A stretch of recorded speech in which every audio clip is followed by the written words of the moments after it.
नमस्ते दोस्तों। साहित्यिक कहानियों की श्रृंखला में आज सुनिए सुविख्यात लेखिका शिवानी जी की कहानी शपथ। तो शुरू करते हैं कहानी। पीछे से आकर उसने धीरे से मेरे कंधे पर हाथ धरा और मैं चौंक कर मुड़ी। एक पल के लिए मैं उसे देखती रही। मैं कुछ कहती इससे पहले ही वो हंसी। वाह जी वाह, हमने तो तुम्हारी पीठ देखकर ही पहचान लिया और तुम हमारा चेहरा देखकर भी नहीं पहचान पाई। ओह शुभ्रा, पर तुम कितनी बदल गई हो, मैंने कहा। वो क्या 20 वर्ष पूर्व की शुभ्रा थी? तब का गोल गोल आनंदी चेहरा लंबोतरा होकर और भी आकर्षक बन गया था। सुघड़ जूड़े में मंडित घने केशपाश की गरिमा क्षीण होने से ही संभवतः उन्हें काट छाट कर यत्न से टीज कर दिया गया था। उन अधरों की स्वाभाविक लालिमा को मैंने बहुत निकट से देखा था। उन्हें निरंतर रंग कर ही क्या स्वामिनी ने ऐसा धूमिल बना दिया था? सूखे पपड़ी पड़े क्लांत अधरों पर अवसन्न स्मित की रेखा सहसा उज्जवल हो उठी। यहाँ बड़ी भीड़ है, चलना, कार में चलकर बैठें।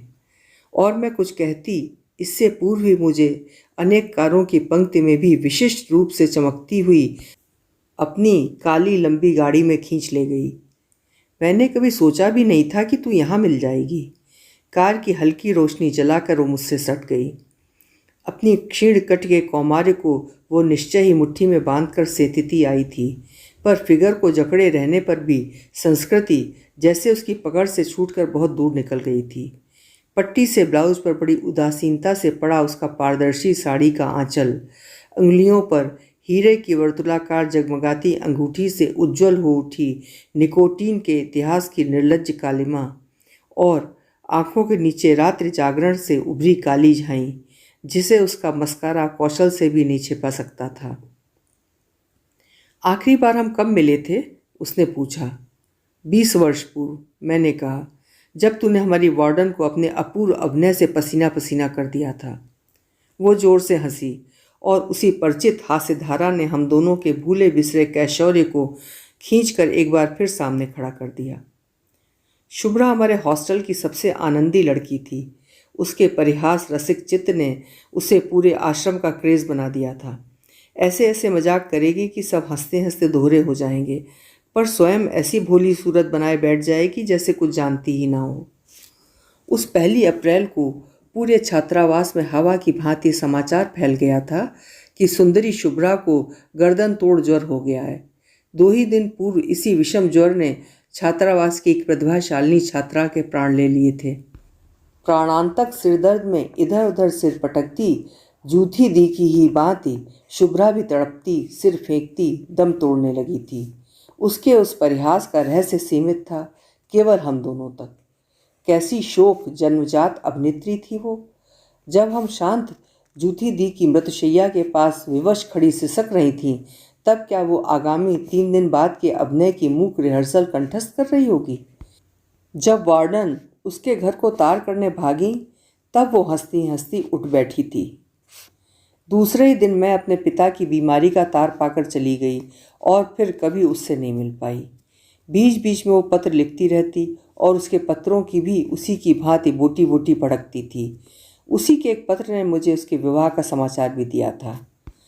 उसके समृद्ध प्रतिवेशी परिवार की बड़ी बहू कालिंदी ने ही विचित्र परिस्थितियों में उसे अपने उस छोटे देवर के लिए पसंद कर लिया था जिसके लिए बहुत बड़े बड़े परिवारों से रिश्ते आ रहे थे। अप्पा साहब की हवेली के अमरूदों की प्रसिद्धि दूर दूर तक थी, उसने लिखा था। किंतु उस बगिया के अमरूदों से मीठा उस ग्रह का छोटा पुत्र है, यह मैं खूब अच्छी तरह जानती थी। पर जिन अंगूरों को विवश हो बाद में खट्टा कहना पड़े, उन पर लपकने की मूर्खता भला मैं क्यों करती? मैं जानती थी कि मैं एक अध्यापक की पुत्री हूँ।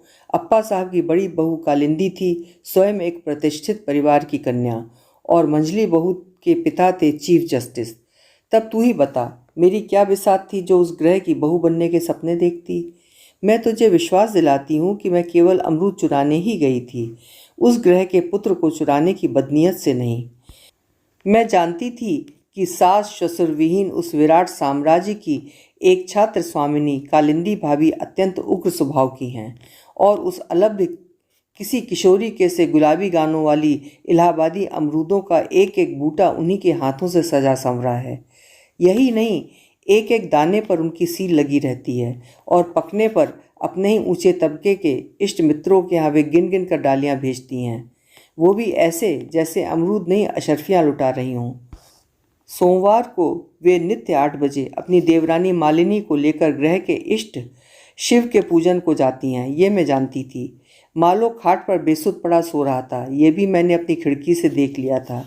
लाल गुलाबी फलों से लदे पेड़ की डाल मैंने लपक कर खींची और मन भर के अमरूद खाए। आधा अमरूद कुतरती मैं अपने पैर में चुभते कांटे को निकाल ही रही थी कि कालिंदी भाभी अपने पति, दोनों देवर और देवरानी के साथ कार से उतरकर सीधी मेरे सामने खड़ी हो गईं।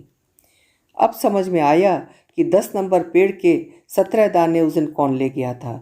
यही बाबूराम मास्टर की भुखमरी कंगली रही होगी। मेरे जी में आया मैं उसी क्षण उस अहंकारी महिला के पट्टाम्बर परिधानों को चीर कर धज्जियाँ उड़ा दूं। ये ठीक था, मेरे पिता अध्यापक थे, किंतु उन 3 सुदर्शन पुरुषों के सम्मुख मेरे दरिद्र कुल की ऐसी निर्लज्ज व्याख्या करने का उन्हें क्या अधिकार था भला? बता छोकरी, तू अमरूद चुराने यहाँ क्यों आई? कालिंदी भाभी तनकर खड़ी हो गई। क्योंकि ऐसे मीठे अमरूद और किसी की बगिया में नहीं हैं, मैंने कहा और उनके रौबदार तमतमाए चेहरे को बड़ी अवज्ञा की दृष्टि से देखती मैं हंसने लगी। मेरे इस अभद्र प्रहार से बेचारी तिलमिला गईं। मुझे मारने को ही शायद उनकी पुष्ट भुजा हवा में उठी थी कि पीछे खड़े उनके पति ने अपनी रुष्टा चामुंडा को थाम लिया। आहा, जाने भी दो कालिंदी, इतने अमरूद तो लगे हैं, एक आध खा भी लिया तो कौन सा अंधेर हो गया। मैं चुपचाप खिसक आई, पर पता नहीं कालिंदी भाभी ने कैसा शाप दिया कि उसी रात को मुझे तेज ज्वर आ गया। 5वें दिन भी जब ज्वर नहीं उतरा तो पिताजी मुझे मौसी के पास बरेली पहुंचा आए। वही मुझे एक दिन कालिंदी भाभी का मधुर प्रस्ताव दूसरे सन्निपात ज्वर की बेहोशी में खींच ले गया। इसी 18 अप्रैल को मेरा विवाह है, तू आएगी ना? पर शुभ्रा के विवाह में मैं नहीं जा सकी। धीरे धीरे उसके पत्र भी आने बंद हो गए। श्वसुर ग्रह की प्रभुता के मध्य ने ही शायद उसे विस्मत की अंधकारपूर्ण कक्ष में मूंद दिया था। और अचानक वो इतने वर्षों बाद मिल गई। क्यों शुभ्रा? मैंने पूछा। अब भी 1 अप्रैल को अपने विलक्षण परिहास रसिक चित्त का परिचय ससुराल वालों को देती है क्या? एकाएक उसका चेहरा फक पड़ गया। सकपका कर उसने इधर उधर देखा, फिर जोर से मेरा हाथ पकड़ लिया। उन सुंदर आयत नैनों की सजल स्निग्धता सहसा 2 बूंद बन मेरे हाथों को भिगो गई। सबसे बड़ा मजाक मैं कर चुकी हूँ। अच्छा हुआ तू मिल गई। जल्दी जल्दी कह ही डालूँ। अच्युत आते होंगे और साथ में वही होगी। फिर क्या वो मुझे बोलने देगी? ऐसे मेरा मुंह ढाँप कर रख देगी। पसीने से तर कांपती सफ़ेद हथेली से शुभ्रा ने बड़े जोर से मेरा मुंह बंद कर दिया और मेरा दम सा घुट गया। विवाह होते ही मैं समझ गई कि कालिंदी भाभी मुझे जानबूझकर ही मध्यम वर्गीय परिवार से इसलिए लाई थी जिससे मैं जीवन भर उनका रौब मानती रहूं। मातृहीन देवर को उन्होंने पुत्रवत पाला था। कहीं ऊंचे ग्रह की कन्या लाईं तो मंझले देवर की ही भांति अपनी बहू के अंगूठे तले दबा मर्द बना, वो भी ना हाथ से निकल जाए। प्रत्येक वर्ष 2 माह की छुट्टियां हमें उन्हीं के साथ मनानी होती। यही नहीं, उनका प्रत्येक आदेश अच्युत के लिए कानून की अमिट रेखा था।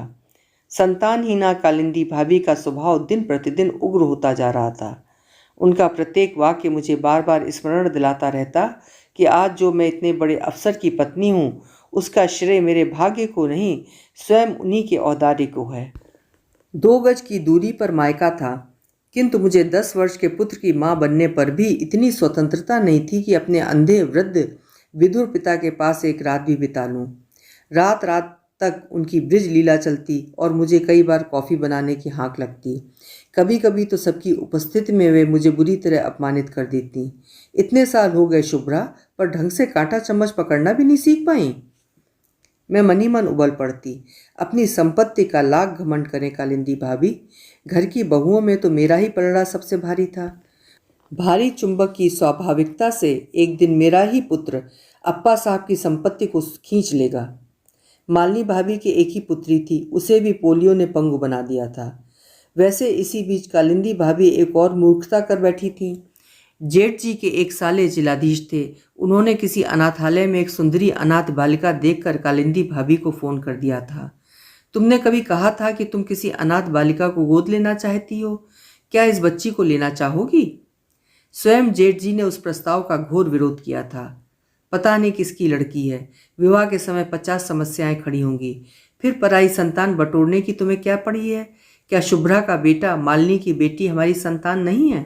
किंतु कालिंदी भाभी का बढ़ता रक्तचाप ही उनका ब्रह्मास्त्र था। उसी के प्रयोग से उन्होंने अपनी उस बचकानी जिद को भी पूरा कर लिया। लड़की वास्तव में सुंदर थी। भूरे बाल, बहुत गोरा रंग और मछली सी तिरछी आंखें। कुछ दिनों तक वो अपने परिचित परिवेश के पश्चात हमारे गृह के वैभव को देखकर सहमी सी रही। फिर उसके स्वभाव की चंचलता स्पष्ट हो उठी। 4 ही दिन में कालिंदी भाभी ने उस पर जादू की छड़ी सी फेर दी थी। नए ढंग से कटे केश, एक से एक सुंदर फ्रॉक और शिफ्ट में वो अब पहचानी ही नहीं जाती थी। एक दिन अच्युत ने कालिंदी भाभी को छेड़ दिया। एकदम एंग्लो इंडियन लगती है तुम्हारी इला। देख लेना भाभी, बड़ी होने पर एक दिन अप्पा साहब की सारी संपत्ति लेकर किसी दोगले इंजन ड्राइवर के साथ भाग जाएगी। भागेगी क्यों? गंभीर स्वर में भाभी ने कहा। घर का सोना घर ही में रहेगा अच्युत। इसे तुम्हारी बहू बनाने तो लाई हूं। छी भाभी, मैंने तड़प कर कहा था। ऐसा रिश्ता सुनने में भी पाप लगता है। चचेरे भाई बहन का विवाह होता है कहीं? कैसे भाई बहन, मूर्ख कहीं की। कालिंदी भाभी बोली। इसीलिए तो किसी अबोध लड़की को मैंने गोद नहीं लिया। वो खूब समझती है कि इस हवेली से उसके रक्त मांस का कोई रिश्ता नहीं है।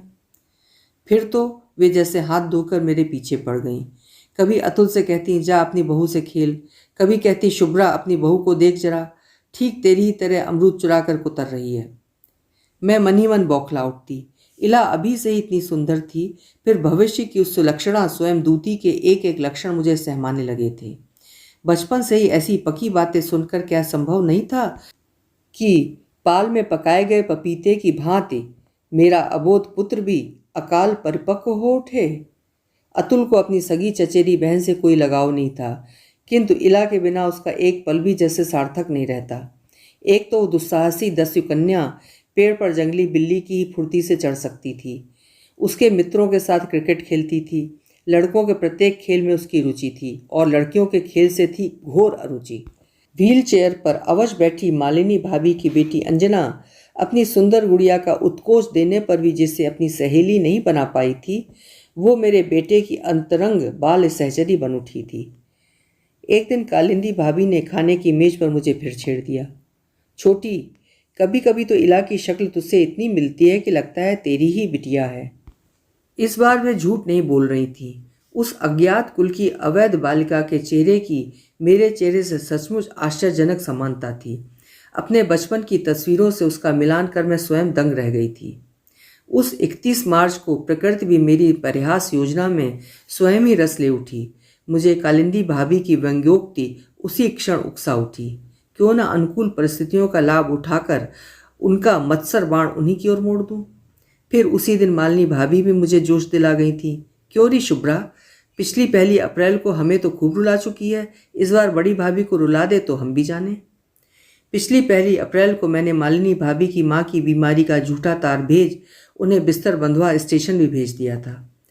कालिंदी भाभी ने मुझे बाद में चीर कर धर दिया था। यह भी कैसा मजाक है छोटी? पर दोष मेरा नहीं था। रूप और वैभव के गर्व में फूली मालिनी भाभी इधर गैस के गुब्बारे सी पकड़ में ही नहीं आती थी। एक दिन बोली, हमें कभी बुद्धू नहीं कोई बना सकता। इतनी 1 अप्रैलें आईं और गईं, मजाल है जो किसी को कंधे पर भी हाथ रखने दिया हो हमने। बस तीसरे ही दिन मैंने उनके कंधे पर हाथ ही नहीं धरे, उन्हें झकझोर भी दिया। इसी से जब उन्होंने मुझे दोबारा ललकारा तो मैंने हंसकर कहा, अच्छा भाभी, इस बार भी मुझे तुम्हारी चुनौती स्वीकार है। और उसी क्षण मेरे कौतूहल प्रिय मस्तिष्क में मेरी कुटिल योजना बिजली बनकर कौंध गई।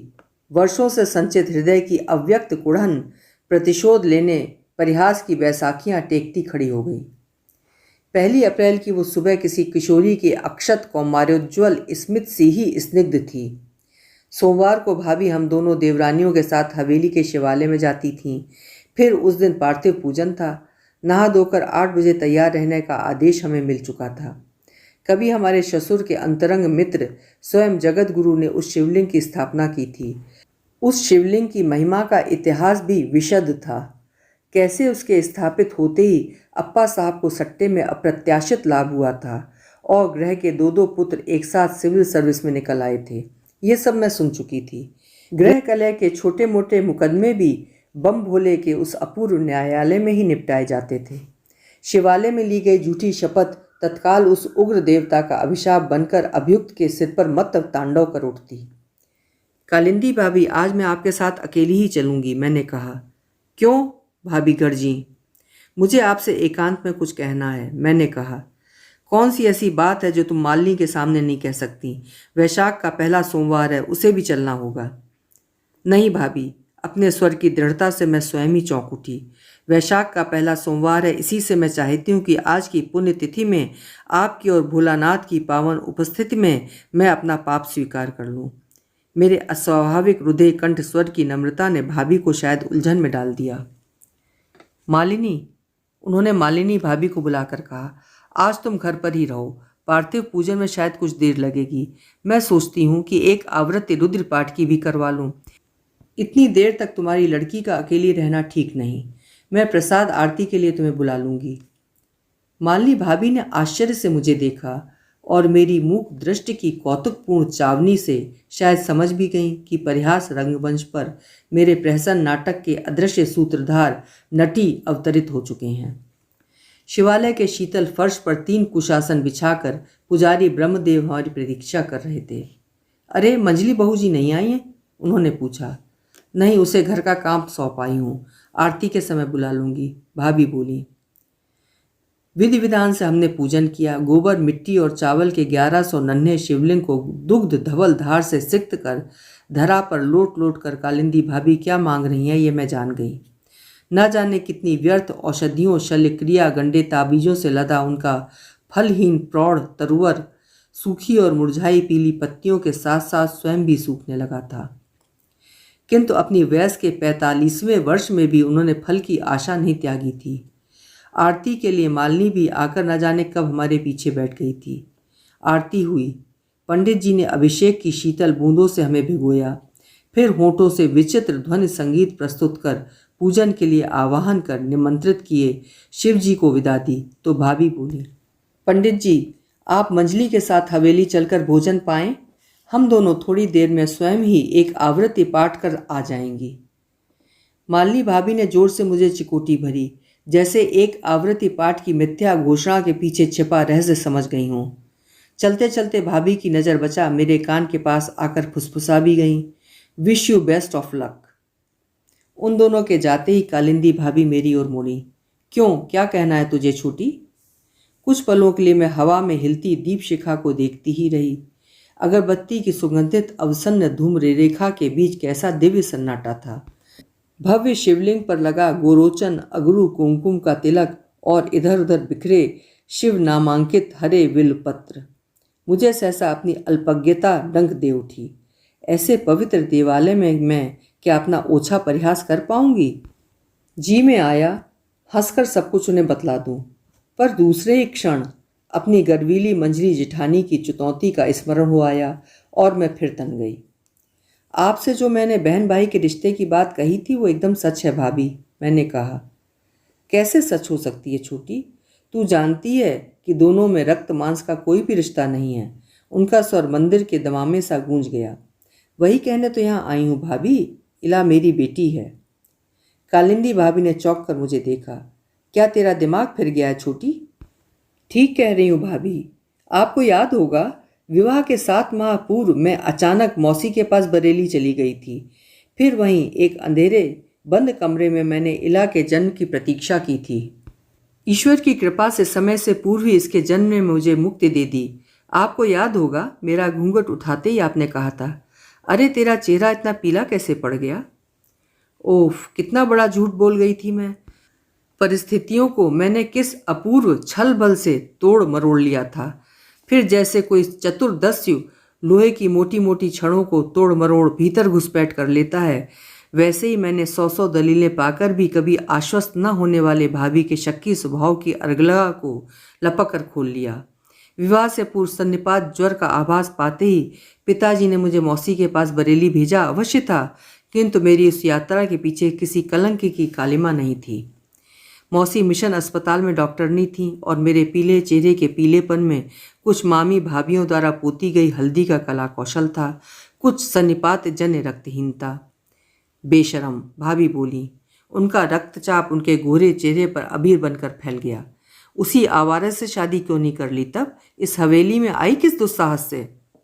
क्योंकि कैकेयी को मंत्रणा देती कुब्जा मंथराई जैसे उछल कर मेरे जिह्वाग्र पर बैठ गई। मैं उससे विवाह भी करती तो इसी हवेली में आना पड़ता, फिर मैं उससे विवाह कर भी नहीं सकती थी। क्यों? भाभी के प्रश्न की हिस्टेरिकल गूंज से मंदिर का घंटा भी हिल गया। क्योंकि उसका विवाह हो चुका था। उनके प्रश्न के तीव्र स्वर की मींड को मेरे उत्तर का कोमल गांधार इस बार पागल बना गया। किसी दुर्दांत बालक द्वारा चिढ़ाई गई कोकिल के से खींचे स्वर की कुहू इस बार तीव्रतम हो उठी। किससे? उन्होंने सांस रोककर पूछा। आपसे, कहकर मैंने आंखें मूंद ली। उस सफ़ेद पड़ गए रौबदार चेहरे की क्षणिक दीनता देखने का मेरा दुस्साहस स्वयं ही दप से बुझ गया। जब आंखें खुलीं तो कालिंदी भाभी पागलों की भांति शून्य दृश्य से मुझे घूर रही थीं। मेरे प्रति जेठ जी का अनोखा लाड़, विवाह से पूर्व मुझे बचाने को थामी गई भाभी की बुझा, छुट्टियां बढ़ाने का दुलार भरा आग्रह और आज अचानक उनका जघन्य बन गया अपराध। मेरे अतुल के प्रति उनका अनन्य प्रेम, ये सब तथ्य मेरे पक्ष को सबल बनाने सम्राट परिवारों से आए शिष्ट गवाहों की भांति मुझे घेर कर खड़े हो गए। छोटी अथाह जलराश में डूबती भाभी सहसा तिनका पा गईं। मेरा हाथ अपनी गोरी गुदगुदी हथेली में थमाकर उन्होंने शीतल सद्य अभिषिक्त शिवलिंग पर धर दिया। इनकी शपथ खाकर कह छोटी, ये सब सच है? मैं एक पल के लिए झिझकी। संस्कारशील चित्त ने मेरी हथेली हटाने की चेष्टा भी की, किंतु घाघ भाभी ने हाथ कसकर दाबा था। हाँ भाभी, सच है, मैंने कहा। उन्होंने फिर एक शब्द भी नहीं कहा। घर पहुंचते ही जेठ जी द्वार पर मिल गए। अरे छोटी, आज तुमने दोबारा चाय नहीं पिलाई तो तृप्ति ही नहीं हुई। बनाओ तो एक प्याला बढ़िया चाय, उन्होंने हंसकर कहा। कालिंदी भाभी उन्हें आग्नेय दृश्य से भस्म करती भीतर चली गईं और फटाक से अपने पलंग पर लेट गईं। मैं स्टोव जलाकर जेठ जी के लिए चाय बना ही रही थी कि हंसती हंसती मालिनी भाभी आ गईं। क्यों री छोटी, लगता है कुछ गहरा मजाक कर आई है। वाह भाई, मान गए तेरी बात, तूने बीरबल को भी हंसा दिया। चाय उबली ही नहीं थी कि जेठ जी भागते भागते आए। लगता है कालिंदी को रक्तचाप का बेढप दौरा पड़ गया है। वो तो एकदम बेहोश सी पड़ी है, आंखें ही नहीं खोलती। उनकी आंखें फिर सचमुच ही नहीं खुली। देखते ही देखते 3-4 डॉक्टर आए। उन्हें तत्काल अस्पताल ले जाया गया। किसी आकस्मिक उत्तेजना से दिमाग की नस फट गई थी। सेरिब्रल थ्रोम्बोसिस, या तो अब प्राण हरेगा या वाणी। भगवान करे ऐसा ही हो, मैं मनाने लगी। मेरे कलमुहे घातक मजाक की मेरे देवतुल्य जेठ जी से भाभी कभी कोई कैफियत न मांग सकें। पर बिना किसी कैफियत मांगे ही कालिंदी भाभी मन का समस्त अव्यक्त आक्रोश मन ही में लिए रात के ठीक 10 बजे चली गईं। ऐसी आकस्मिक मृत्यु के लिए मैं प्रस्तुत नहीं थी, पर सच पूछो तो गई नहीं है। तब से नित्य रात आधी रात मेरी छाती पर चढ़कर कहती हैं, तूने झूठी शपथ खाकर मुझसे मेरा पति छीना, अब तुझे भी पति का सुख नहीं भोगने दूंगी। जब जब अच्युत मेरे पास आते हैं वे साथ रहती हैं। वो देख, वो देख देख, अब मैं कहाँ छिपूं, कहाँ? व्याकुल होकर वो मुझसे लिपट गई। मैं घबरा गई। अभी तक तो अच्छी भली थी, अब हजरतगंज की भीड़ बड़े चौराहे पर कार में थरथर कांपती मुझसे लिपटी अपनी इस विचित्र संगनी को लेकर मैं कब तक बैठी रहूंगी? सहसा एक क्लांत कंठ स्वर सुनकर मैं चौंक उठी। कितनी परेशान कर डालती हो तुम शुभ्रा। उसने शायद पहले मुझे नहीं देखा, फिर देखते ही नम्र स्वर में बोला, क्षमा कीजिएगा, असल में घंटे भर से मैं इन्हें ढूंढता ढूंढता परेशान हो गया हूँ। मैं चलूँ शुभ्रा, मैंने कहा, पर वह तो जैसे काठ बन गई थी। कार के कांच पर गड़ी भावनाहीन दृष्टि और कठोर मुखमुद्रा।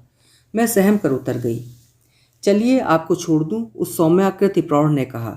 नहीं, आप चिंता न करें, मैं रिक्शा कर लूँगी। पर वो कार को लॉक कर मेरे साथ साथ चलने लगा। आप शायद शुभ्रा को पहले से जानती हैं? जी हाँ, हम दोनों एक साथ पढ़ती थीं। क्या उसने आपको पहचान लिया? आप देख ही रही हैं, 4 साल से इसका यही हाल है। 4 वर्ष पूर्व हमारे गृह में एक अप्रिय घटना हो गई थी। 1 अप्रैल को यह न जाने मेरी बड़ी भाभी से कैसा मजाक कर बैठी। वो रक्तचाप की मरीज थी, हो सकता है उन्हीं के रोग ने उनके प्राण ले लिए हों, पर इसके मन में तो यही शैतान घुसा बैठा है कि इसी के मजाक ने उसके प्राण लिए हैं। देश विदेश घुमा लाया हूँ। एन आर्बर के स्टोर फ्रंट क्लिनिक तक ले जा चुका हूँ, जहाँ के मनोविज्ञान के धुरंधर पंडित कैसे कैसे विकट उन्माद रोगियों को साध लेते हैं। यह भी नूर मंजिल का नाम सुनकर ही उसे लाया था, पर हर विशेषज्ञ उसी मजाक का सूत्र पकड़ना चाहता है। कैसा मजाक था, क्यों किया था, आदि आदि। मैं क्या बतला सकता हूँ, न मुझे कुछ पता है न मालिनी भाभी को। यह तो कुछ बतलाती नहीं, जब जब मुझे देखती है ऐसी ही काट बन जाती है। आपसे तो कुछ नहीं कहा इसने। मैं चुप थी। अदृश्य शिवलिंग को साक्षी बना क्या इस बार मुझे झूठी शपथ खानी होगी? एक बार उस मजाक का रहस्योद्घाटन कर देने पर क्या ये संभव नहीं था कि कालिंदी भाभी का छोटा देवर भी उसी निर्मूल संदेह का शिकार बन जाए? नहीं, मैंने कहा, मुझसे तो उसने कुछ नहीं कहा। ओह धन्यवाद, मैं उसे जानता हूँ, वो कभी कुछ नहीं बताती। वो बेचारा सिर झुकाकर चला गया। फिर एक बार मैंने मुड़कर देखा। कार का द्वार खोलकर वो चालक की सीट पर बैठ गया था। उसे देखते ही पीछे बैठी शुभ्रा एक बार फिर काठ बन गई थी, जैसे किसी ने उसकी गर्दन पकड़कर ऐंठ दी हो। क्या पता कालिंदी भाभी की प्रेत छाया, उसका मुंह दाब, उस क्षण भी उससे कह रही हो, तुझे पति सुख नहीं भोगने दूंगी शुभ्रा, तूने झूठी शपथ खाकर मेरा पति छीना है ना। अभी आप सुन रहे थे शिवानी जी की लिखी कहानी शपथ। आप जब मेरे चैनल की प्लेलिस्ट शिवानी की कहानियाँ शीर्षक से खोलेंगे तो आपको अब तक की मेरी बताई गई सुनाई गई सारी कहानियाँ उसमें मिलेंगी और आप अपनी पसंद की कहानियाँ सुन सकते हैं। मेरे चैनल को भी आप ज़रूर सब्सक्राइब करिएगा। आपको आपके अमूल्य समय के लिए जो आप मेरे साथ व्यतीत करते हैं, बहुत बहुत धन्यवाद।